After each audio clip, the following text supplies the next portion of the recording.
கர்த்தரும் இரட்சகருமாகிய இயேசு கிறிஸ்துவின் நாமத்தினாலே யாவருக்கும் வாழ்த்துக்களை தெரிவித்துக் கொள்கிறேன்.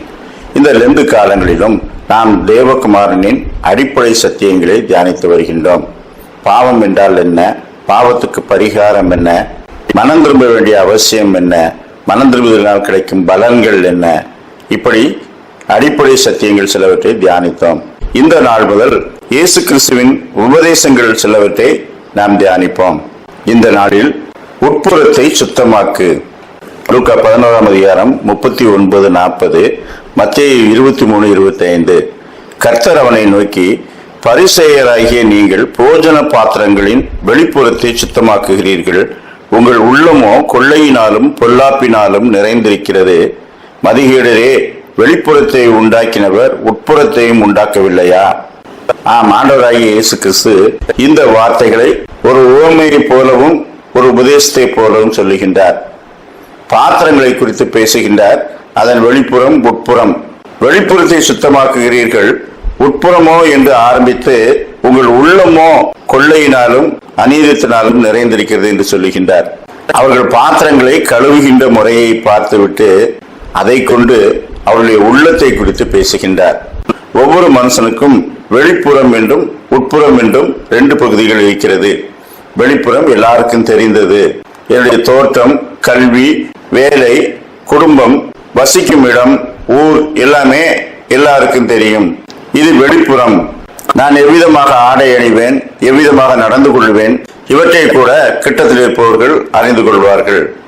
ஆனால் உட்புறம் என்பது என்ன? அது உள்ளம், சிந்தனை, என்னுடைய விருப்புகள், என்னுடைய ஆசைகள், இவை எல்லாம் உள்ளத்திலே இருப்பவை. இதை யாரும் அறிந்து கொள்ள முடியாது. ஏன் மனிதனே தன்னுடைய உள்ளத்தை முழுமையாய் அறிந்து கொள்ள மாட்டான். ஆனால் தேவன் ஒருவரே அவை எல்லாவற்றையும் அறிந்திருக்கின்றார். அவர் சொல்லுகிறார், புறமோ கொள்ளையினாலும் அநீதத்தினாலும் நிறைந்திருக்கிறது என்று சொல்லுகின்றார். நாம் சகல இருதயங்களை மறைந்தவருக்கு முன்பாக நமக்குள்ளே என்ன இருக்கிறது? மனுஷன் முகத்தை பார்க்கிறான், தேவனோ இருதயத்தை பார்க்கிறார். எனவே வெளிப்புறம் சுத்தமாய் இருந்து அதனாலே பெரிய பிரயோஜனம் இல்லை. முதலாவது உட்புறத்தை சுத்தமாக்கு என்று சொல்லுகின்றார். இன்றைக்கும் வெளிப்புறத்தை குறித்து அநேக கிறிஸ்தவர்கள் முக்கியத்துவம் காட்டுகிறார்கள். ஒருவர் சொன்னார், பரலோகத்திலே நாம் எல்லாம் வெள்ளை ஆடை தானே அணியப் போகிறோம், அப்படியானால் பூமியில இருக்கும் போதே அந்த வெள்ளை ஆடை தானே இருந்து பழக வேண்டும். ஒரு கிறிஸ்தவன் அலங்காரமான கலர் ட்ரெஸ் போடலாமா? அதனாலதான் நாங்க வெள்ளை ட்ரெஸ் போடுறோம் அப்படின்னு சொன்னார். உரமா சொன்னாங்க, உங்க திருச்சபையில எல்லாம் நகை போட்டுட்டு வராங்க ஐயா, நாங்க நகை போடாம இருக்கிறோம், அதனால நாங்க ஒன்னும் அசிங்கமா இல்லை, புறம்பான அலங்கரிப்பு எங்களுக்கு தேவையில்லை, உள்ளான அலங்கரிப்பு போதும் என்று சொன்னாங்க. அப்பொழுது நான் சொன்னேன், உண்மையிலேயே கிறிஸ்தவர்கள் நகை போடக்கூடாது. எப்பொழுது எனக்கு இந்த உலகத்தின் அலங்காரங்கள் தேவையில்லை, பணம் தேவையில்லை, உள்ளார்ந்த மனதிலே நகைகளையும் செல்வங்களையும் வெறுத்தால் அவன் நகை போடாமல் இருக்கலாம். அதே போல எனக்கு வண்ணமயமான ஆடை எதற்கு? அது அந்த காலத்திலே வண்ணமயமான ஆடை அதிக காஸ்ட்லியான ஒன்று. சிறந்த ஆடைகள்லாம் எனக்கு தேவையில்லை, நான் எளிமையாக இருப்பேன் என்று உள்ளான உணர்வு எப்பொழுது வருகிறதோ அப்பொழுது அவன் வெள்ளை ட்ரெஸ் போட வேண்டும். இந்த வெறுப்பு உள்ளே இருந்து வர வேண்டுமே தவிர வெள்ளை ட்ரெஸ் போட்டதுனாலேயோ நகை போடாததுனாலேயோ அது உங்களை பரலோகத்துக்கு கொண்டு போய் சேர்க்காது. ஆண்டவர் சொல்கிறார், பாத்திரத்தின் வெளிப்புறம் சுத்தமாக இருக்கும்படிக்கு உட்புறத்தை முதலாவது சுத்தமாக்கு. மனுஷனுடைய இதயம் சுத்தமாக்கும் போது தேவனோடு அவன் ஒப்புரவாகி அவரோடையே ஜீவிக்கும் போது அவன் சரீரத்துக்கு தேவையானதை அதிக கவனம் செலுத்த மாட்டான். ஆதியிலே துறவிகள் இருந்தார்கள் என்றால் உண்மையிலேயே எல்லாவற்றையும் வெறுத்து துறந்ததுனால அவர்கள் எளிமையான ஆடை அணிந்தார்கள். அவர்களை பார்த்து அவர்களைப் போலவே ஆடை அணிந்து விடுவதனால நாம் துறவிகளாக மாறிவிட முடியுமா? முடியாது. 2 கொரிந்தியர் 5ஆம் அதிகாரம் 12ஆம் வசனம், இருதயத்தில் அல்ல வெளி வேஷத்தில் மேன்மை பாராட்டுகிறவர்களுக்கு எதிராக என்று சொல்லுகின்றார். அப்போஸ்தலர் காலத்திலேயே வெளி வேஷத்திலே மேன்மை பாராட்டுகிறவர்கள் இருந்தார்கள், பெருமை பாராட்டுகிறவர்கள் அப்பொழுதும் இருந்தார்கள். அதைத்தான் வெளி வேஷத்திலே மேன்மை பாராட்டுகிறவர்கள் என்று பவுல் அப்போஸ்தலன் சொல்லுகின்றார். அப்பொழுதும் இருந்தார்கள், இப்பொழுதும் இருக்கிறார்கள்.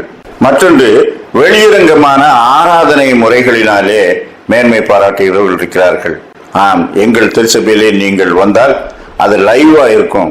பல திசைகளில் இருந்து மியூசிக் வாசிப்பார்கள், அப்படியே பரலோகமே கீழே வந்தது போல் இருக்கும்.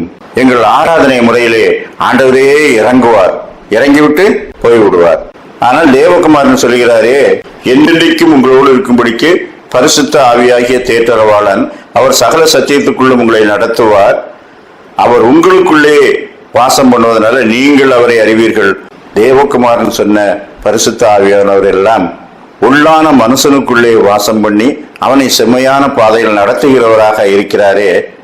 நீங்கள் சொல்லுகிறபடி ஆராதனையிலே இறங்கிவிட்டு போகிறவர் அவர் யார்? ஆராதனை முடிந்தவுடனே முன்பு எப்படி இருந்தார்களோ அப்படியேதான் பின்பும் இருக்கிறார்கள் என்றால் வெளியரங்கமான ஆராதனையிலே நீங்கள் மேன்மை பாராட்டி என்ன பிரயோஜனம்? அப்படி செய்யவில்லை என்றால் சரியில்லை, இப்படி செய்யவில்லை என்றால் நீங்கள் தேவனுடையவர்கள் அல்ல என்று சொல்வது முட்டாள்தனம். அதைத்தான் ஆண்டவர் சொல்கிறார், உட்புறத்தை முதலாவது சுத்தமாக்கு, அப்பொழுது வெளிப்புறம் தானே சுத்தமாயிருக்கும். மத்தேயு 6:2 நீ தர்மம் செய்யும் போது மனுஷரால் புகழப்படுவதற்கு மாயக்காரர் ஆலயங்களிலும் வீதிகளிலும் செய்வது போல உனக்கு முன்பாக தாரை ஊதுவியாதே. மத்தேயு 6:5 நீ ஜெபம் பண்ணும் போது மாயக்காரனை போல மனுஷர் காணும்படியாக ஜெப ஆலயங்களிலும் வீதிகளின் சந்திகளிலும் நின்று ஜெபம் பண்ண வேண்டாம். தான தர்மம் பண்ணும் போதும் ஜெபம் பண்ணும்போது எல்லாரும் பார்க்க வேண்டும் என்று செய்கிறார்கள். இன்னைக்கு அநேக பக்தி அப்படி இருக்கிறது. ஆனால் ஆண்டவர் சொல்லுகின்றார், அந்தரங்கத்தில் பார்க்கிற உன் பிதாவை நோக்கி ஜெபம் பண்ணு. நீ செய்கிற தான தர்மங்கள் உனக்கும் தேவனுக்கும் மட்டும் தெரிந்திருக்க கடவுது. வலதுகை செய்கிறது, இடதுகை அறியாதிருக்க கடவுது. அப்பொழுது அந்தரங்கத்தில் பார்க்கிற உன் பிதா வெளியரங்கமாய் பலனளிப்பார். நீங்கள் செய்வதே மற்றவர்கள் அறிந்து கொள்வது பெரிதல்ல, அறிந்து கொள்ள வேண்டும் என்று நீங்கள் செய்வதுதான் தவறு. நாம் செய்கிற பக்தி எல்லாம் கர்த்தருக்கும் நமக்கும் உள்ள தொடர்பை அதிகரிக்கின்றதா? அவருக்கு முன்பாக அது ஏற்றுக்கொள்ளப்படத்தக்கதாக இருக்கிறதா? வெளியரங்கமாக மனுஷருக்கு முன்பாக நாம் வேஷம் விட்டு எந்த பிரயோஜனம் இல்லை. உட்புறத்தை எப்படி சுத்தமாக்க முடியும்? மத்தேயு 5:8 இருதயத்தில் சுத்தமுள்ளவர்கள் பாக்கியவான்கள், அவர்கள் தேவனை தரிசிப்பார்கள். இருதயத்தை எப்படி சுத்தமாக்க முடியும்? முதலாவது இருதயத்தில் இருக்கிற அழுக்குகள் இன்னதென்று அறிந்தால்தான் அதை சுத்தமாக்க முடியும். தேவனுக்கு முன்பாக வந்து அவருடைய பிரசன்னத்தை உணரும் போது மட்டும்தான் அவனுடைய இருதயத்திற்குள் இருக்கிற சகல அசுத்தங்களும் அவன் எங்கே குறைவுடுகிறான் என்பதும் வெளிப்படும். வேதாகமத்திலே ஏசாயா தீர்க்கதரிசி ஆண்டவருடைய மகத்துவமான தரிசனத்தை கண்டவுடனே, நான் எப்படிப்பட்டவன்? நான் அசுத்த உதடுகளுள்ள மனுஷன், தீமையான வார்த்தைகளையும் கெட்ட வார்த்தைகளையும் பேசுகிற நான் பரிசுத்தருக்கு முன்பாக நிற்கிறேனே, நிற்கும் தகுதி எனக்கு இல்லை, நான் செத்தேன் என்று சொல்லி அவன் விழுகின்றான். ஆனால் பலிபீடத்திலிருந்து எடுத்த நெருப்பினாலே தேவதூதன் அவனுடைய உதடுகளை தொட்டு அவனை சுத்தமாக்குகின்றார். அப்படியானால் எங்கே குறைவுடுகிறேன், எப்படிப்பட்ட ஜனங்களுக்கு மத்தியிலே நான் வாசம் பண்ணுகிறேன் என்பதை தேவ பிரசன்னத்துக்குள்ளே வரும்போதுதான் அறிந்து கொண்டான். பேதுருவின் படகில் இயேசு உட்கார்ந்து போதகம் பண்ணி முடித்தவுடனே ஆழத்தில் தள்ளி மீனை பிடி என்றார்.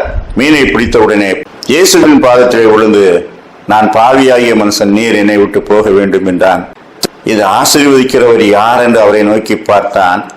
மகா பரிசுத்தராகிய ஒருவருக்கு முன்பாக நான் நிற்கிறேன் என்ற உணர்வு அவனுக்கு வந்தது. அப்பொழுதுதான் நான் பாவியாகிய மனுஷன் என்று சொல்லுகின்றான். ஆனால் நீ பாவிதான் என்று ஆண்டவர் விட்டு போகிறவரா? இது முதல் நீ மனுஷனை பிடிக்கிறவனாய் இருப்பாய் என்று அவனை தன்னோடு சேர்த்து கொண்டார். நாம் நம்முடைய குறைபாடுகளை தேவ சன்னிதானத்துக்கு முன்பாக வரும்போது மட்டும்தான், அவருடைய பார்வையிலே நாம் எப்படிப்பட்டவர்கள் என்று உணரும் போது மட்டும்தான் உணர முடியும். அதை அறிந்து கொள்ளும் போது அவரே நம்மை பரிசுத்தமாக்குகிற தெய்வமாயிருக்கிறார். உட்புறத்தை சுத்தமாக்குகிறவர் தேவன். அவருக்கு முன்பாக வந்து அவருடைய பரிசுத்த பிரசன்னத்தை உணர்ந்து நம்முடைய இயலாமைகளை அவருக்கு முன்பாக அறிக்கையிடும்போது அவர் சுத்தமாக்குகிறார். அந்த அனுபவத்தை இந்த நாளிலும் பெற்றுக்கொள்ளும்படிக்கு கர்த்தர் நம்மை அழைக்கின்றார். அவருக்கு நம்மை ஒப்புக் கொடுப்போம். அப்படிப்பட்ட சிந்தனைகளை கர்த்தர் தாமே இந்த நாளிலும் நமக்கு தந்தருள்வாராக. ஆமேன்.